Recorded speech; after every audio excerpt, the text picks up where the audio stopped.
दोस्तों बहुत बहुत नमस्कार। मैंने वर्ड पावर की सीरीज स्टार्ट की हुई है और ये वर्ड पावर की सीरीज जो होगी वो आपके कॉम्पिटिटिव एग्जामिनेशन के लिए बहुत इंपॉर्टेंट है। आप देखिएगा, ईश्वर की कृपा होगी तो मैक्सिमम वर्ड्स यहाँ से आएंगे आपको। साथ में इंटरेस्टिंग होगा क्योंकि केवल सिनोनिम एंटोनिम नहीं है, पाँच के पाँचों सेगमेंट से मैंने क्वेश्चंस लिए हुए हैं जो मेरे नज़रिए से बहुत इम्पॉर्टेंट है और एग्जामिनेशन में अक्सर पूछे जाते हैं या पूछे जाने की ज़्यादा चांसेस होते हैं। So see, this is word power series number 2, part number 2 है ये। यहाँ पे आप देखेंगे, लेट अस सी। अभी इसमें दिया गया अपोजिट। सी, अपोजिट आपको चुनना मीन्स एंटोनिम चुनना है। तो एम्बिगुअस, एम्बिगुअस का मतलब होता है अस्पष्ट। एम्बी का मतलब बहुत होता है और जो दो दोहरी मीनिंग दे, मतलब जिसके अर्थ कई हो जाए, कई अर्थ होने वाले, having two or more meanings is called ambiguous. अब एम्बिगुअस का एंटोनिम क्या होगा? तो एक्सप्लिसिट, एक्सप्लिसिट का मतलब अस्पष्ट होता है। इक्विवोकल, ईकस का मतलब होता है ए ई, ध्यान दीजिएगा, Q U U S means equal, और ओक्स और ओसिस का मतलब होता है वायस। अगर कोई चीज इक्वल वायस में यस और नो दोनों कही जा रही है, दैट इज कॉल्ड इक्विवोकल, ये अस्पष्ट होगा। तो एम्बिगुअस का सिनोनिम जो है वो इक्विवोकल है। डिस्पैरिटी का मतलब असमानता होता है। कंफ्यूजिंग का मतलब होता है भ्रामक। दूसरा वर्ड है एब्रप्ट। एब्रप्ट का मतलब अचानक, जैसे एब्रप्ट अगर है तो अचानक कोई चीज़ हो जाती है, एब्रप्टली वो हो जाती है अचानक। तो अगर अचानक की हम बात करें तो इसका आंसर क्या होगा? एंटोनिम ग्रेजुअल, धीमे धीमे। टू लेसन फियर, लेसन का मतलब कम करना, डर को कम करना।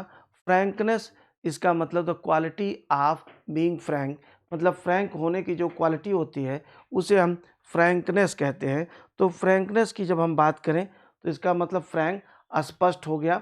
एक्साइट का मतलब हो गया कि किसी को उत्तेजित करना, दैट इज एक्साइट। अगला क्वेश्चन आपका अटैचमेंट। अटैचमेंट का मतलब होता है प्रेम या मोह, दैट इज कॉल्ड अटैचमेंट, उसे हम अटैचमेंट कहते हैं। मोह हो जाएगा और अटैचमेंट के साथ आप लेकर के चलें तो अटैचमेंट जो होगा इसके साथ अगला, अगर मोह होगा, प्रेम होगा, तो इसका जो एंटोनिम होगा दैट विल बी हैट्रेड, उसे हम हैट्रेड कहते हैं। प्रीडिकामेंट्स क्या मतलब क्या होता है? दुर्दशा होती, खराब दशा होती। हार्मनी का मतलब सुसंगति स्थिति होती है। मिसट्रस्ट का मतलब होता है कि जब विश्वास नहीं होता है तो उसे हम मिसट्रस्ट कहते हैं, दैट इज कॉल्ड मिसट्रस्ट, उसे हम मिसट्रस्ट कहते हैं। लेट अस सी, अगला देखेंगे। फिर आगे आगे आपका एरिड। एरिड का मतलब जो होता है वह रूखा होता है। एरिड का मतलब रूखा, बंजर, नीरस, ये नीरस हो जाएगा, रूखा या बंजर हो जाता है। तो बंजर का उल्टा क्या हो जाएगा? दैट विल बी फर्टाइल, यह फर्टाइल हो जाएगा। तो चौथा में आपका फर्टाइल हो जाएगा। अगर हम इसको बंजर की अवस्था में ले लें तो ये आपका फर्टाइल हो जाएगा। इसमें एक चीज़ और समझना आपको कि अगर एरिड को हमने बंजर लिया तो ये थोड़ा-सा कभी-कभी इस तरह के क्वेश्चन में कन्फ्यूजन भी हो जाता है। फिलहाल ये आप इसे देखें। ह्यूमिड का मतलब क्या होता है? अगर ह्यूमिडिटी होती तो आपको पता है कि कहीं पे ह्यूमिडिटी होती है तो वहाँ पर वो कंडीशन ह्यूमिड कंडीशन। लोथ का मतलब घड़ा करना, ड्राई का मतलब होता है सूखा। असेट का मतलब संपत्ति होता है, असेट का मतलब मूल्यवान चीज़ होता है। असेट किसी व्यक्ति के लिए हम बोलते हैं, तो वह व्यक्ति जो होता है वो गुणी होता है। तो इसका जो उल्टा होगा लायबिलिटी। असेट माने संपत्ति हुई, लेकिन लायबिलिटी का मतलब क्या हो गई कि जवाबदेही हो गई, जिम्मेदारी, कर्ज वगैरह लायबिलिटी के अंतर्गत आता है। तो अगर आपके पास धन है तो असेट है, लेकिन असेट का उल्टा लायबिलिटी। क्रेडिबिलिटी का मतलब विश्वसनीयता होता है। पॉवर्टी का मतलब गरीबी होता है। प्रॉस्पेरिटी का मतलब धनाढ्यता होता है। आगे दिया गया आपका सेम इन मीनिंग। एक्सेंटुएट, एक्सेंटुएट का मतलब होता है जोर दे करके कहना, जोर देना, that is over emphasise. Increase speed, तेज गति करना। एनकरेज का मतलब होता है उत्साहित करना, प्रोत्साहित करना। इंक्रीज ग्रोथ का मतलब विकास बढ़ाना। एडमोनिश का मतलब होता है डांटना, झिड़कना होता है। इसका जो होगा रिप्रूव हो जाएगा, डांटना या झिड़कना। प्रेज माने प्रशंसा करना। अश्योर का मतलब आश्वासन देना। रिकलेक्ट का मतलब पुनः स्मरण करना, दैट इज कॉल्ड रिकलेक्ट।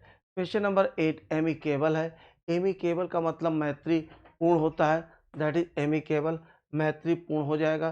तो मैत्रीपूर्ण के लिए अभी हमने पीछे हारमोनी हम लोगों ने देखा हुआ था, मेल जोल, हारमोनियस हो जाएगा। नेबुलस का मतलब अंधकारमय हो जाएगा, ठीक है। धुंधला, एबोमिनेबल का मतलब घृणित होता है। डेलिकेट का मतलब होता है कमजोर या भंगुर, that is called delicate. Admonish फिर देखिएगा, एडमोनिश का मतलब डांटना या झिड़कना होता है। कुछ शब्द को हम लोगों ने ऐसे लिया हुआ है, जो शब्द कई बार ऐसे एग्जाम से पूछे गए हैं जिनके ऑप्शंस अलग अलग थे, तो ये ध्यान रखिएगा। एडमोनिश का मतलब झिड़कना या डांटना होता है, तो टू स्कोल्ड हो जाएगा। और इसमें आप एक एक को देखेंगे। टू स्कोल्ड दैट इज डांटना या झिड़कना।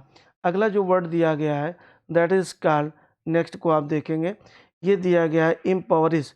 इम्पावरिश का मतलब होता है शक्तिहीन कर देना, निर्धन कर देना। टू डिसअपीयर का मतलब होता है गायब हो जाना।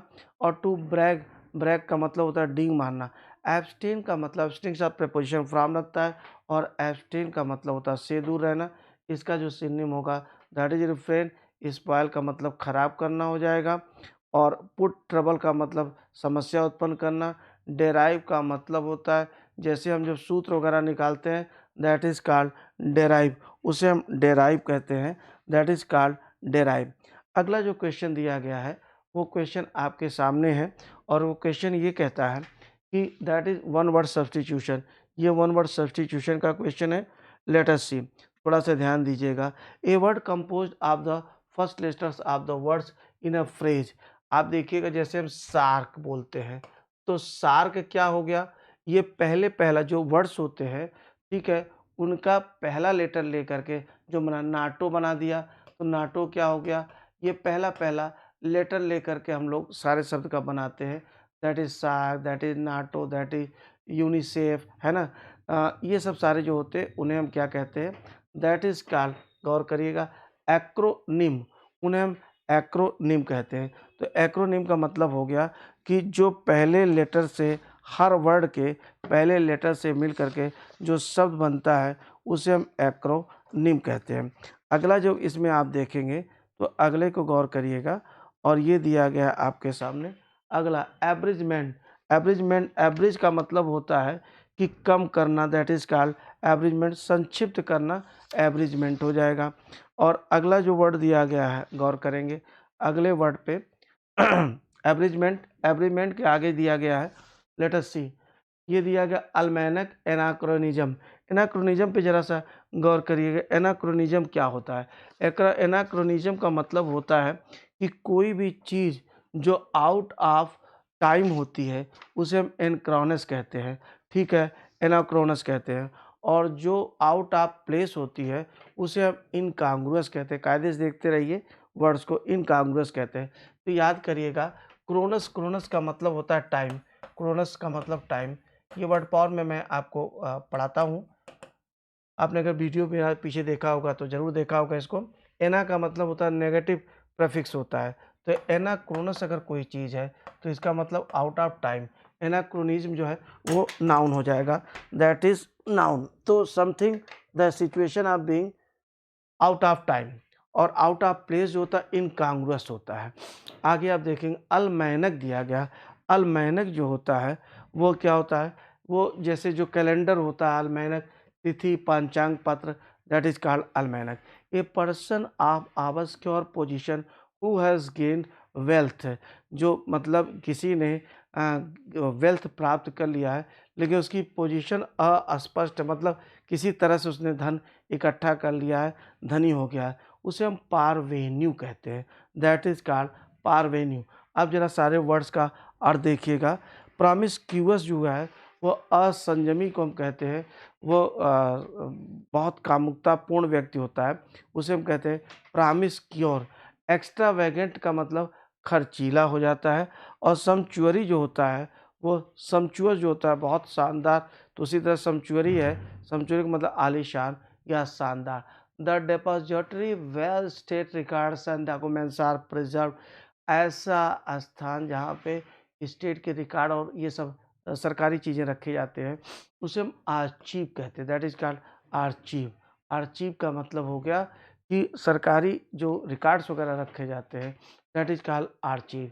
अब म्यूज़ियम को आप देखिएगा, म्यूज़ियम का मतलब क्या होता है?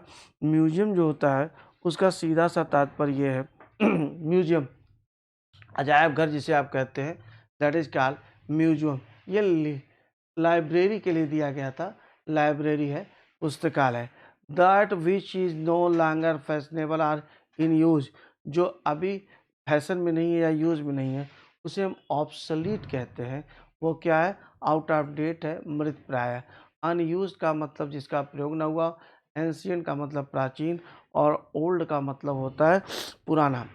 मर्डर ऑफ ए किंग याद करिएगा, मर्डर ऑफ ए किंग क्या होता है? रेजिस और रेक्स, गौर करिएगा, रेजिस और रेक्स का मतलब होता है किंग होता है, राजा होता है, और साइड का मतलब हत्या या हत्यारा होता है। तो रेजिसाइड का मतलब हो गया मर्डर ऑफ ए किंग। होमो का मतलब इंसान होता है, होमोसेपियंस जिस तरह से हम लोग हैं, तो होमिसाइड जो हो गया वो नर हत्या हो गया। फ्रैटर और फ्रैट्रिस का मतलब भाई होता है। फ्रैट्रिसाइड, मैं हट जाता हूँ, देखते रहा करिए। फ्रैट्रिसाइड का मतलब भाई की हत्या। पैरी का मतलब होता है पेरेंट या पेरेंट्स, माता पिता, माता या माता और पिता, या किसी गरीब की जो करीबी रिश्तेदार की जो हत्या होती है, that is called parricide. To have an axe to grind, इसका मतलब अपना स्वार्थ पूरा करना। तो अपना स्वार्थ पूरा करना, इसका मतलब to private end, a private end to serve, मतलब to have an axe to grind, अपना स्वार्थ सिद्ध करना, अपना स्वार्थ पूरा करना। टू ड्राइव होम, इसका मतलब होता है कि समझाना, जोर देना किसी चीज़ को, that is called to drive home, उसे हम ड्राइव होम कहते हैं। अगला जो दिया गया है उसको देखिएगा, और ये दिया गया है आपका to be above board. To be above board का मतलब होता है ईमानदार होना, अच्छा होना, to be above board. To be honest in any business deal, किसी बिजनेस डील में ऑनेस्ट होना। टू क्राई उल्फ, इसका मतलब हो गया कि टू गिव फॉल्स अलार्म। आप लोगों ने कहानी सुना है, जो बच्चा बार बार कहता भेड़िया है भेड़िया है, गाँव वाले दौड़ के जाते थे मदद करने, एक बार तो मजाक उड़ाता था सबको, मतलब गलत सूचना देता था। एक बार सचमुच भेड़िया आ गया, खा गया, कोई बचाने नहीं गया। दैट इज, तब से ये बना हुआ है to cry wolf. He is on the wrong side of the 70, wrong the side of the 70 का एक फ्रेज है। On the wrong side of, जब बड़ी एज में ऑन द रॉन्ग साइड बोला जाता है तो इसका मतलब ओवर हो जाता है, मैंने 70 से वह ऊपर हो गया। अब जरा यहाँ पे देखिएगा, जो 21 से लेके 25 तक वर्ड्स दिए गए हैं, वो वर्ड्स क्या क्या हैं, गौर करिएगा। पहला शब्द दिया गया परज्यूरी। तो परज्यूरी जो होता है वो इसमें ये है आपका परज्यूरी, राइट। इसका मतलब नमक हरामी होता है, खराबी होता है, दैट इज कॉल्ड झूठी गवाही, झूठा साच, ये जो सब चीज़ें होती हैं, दैट इज परज्यूरी। कनाइवेंस, कनाइवेंस का मतलब 60 गांठ होता है। तो जो 60 गांठ है, दैट इज कॉल्ड कनाइवेंस। इसमें जो आप देखेंगे, दैट विल बी सी, 60 गांठ है किसी के साथ, 60 गांठ खराब काम में। मेंटेनेंस तो आप लोग हमेशा जानते हैं, मेंटेनेंस, मेंटेनेंस का मतलब होता है मरम्मत, रख रखाव, दैट इज कॉल्ड मेंटेनेंस, उसे आप मेंटेनेंस कहते हैं। क्वेश्चन नंबर 24 को देखिएगा, और ये रिदम दिया गया है। रिदम, यहाँ पे ध्यान दीजिएगा, रिदम जरा सा भी ध्यान देंगे तो अपने आप पकड़ में आ जाएगा। रिदम का मतलब लय होता है। और इंडिजीनस, इंडिजीनस को थोड़ा कायदे से देख लीजिएगा। इंडिजीनस में अगर आप देखेंगे तो इसका मतलब होता है देसी, जो चीज़ देसी होती है उसे हम इंडिजीनस, स्वदेशी होती है। इंडिजीनस, आजकल स्वदेशी पे बहुत ज़्यादा बात भी चल रही, दैट इज कॉल्ड इंडिजीनस। तो इस तरह से आपने इस सीरीज का दूसरा सेट देखा। इसी तरह से हम लोग आगे करते जाएंगे। ये आसान होगा, इंटरेस्टिंग होगा, ज़रा से भी इसमें आप बोर नहीं होंगे। Thank you very much.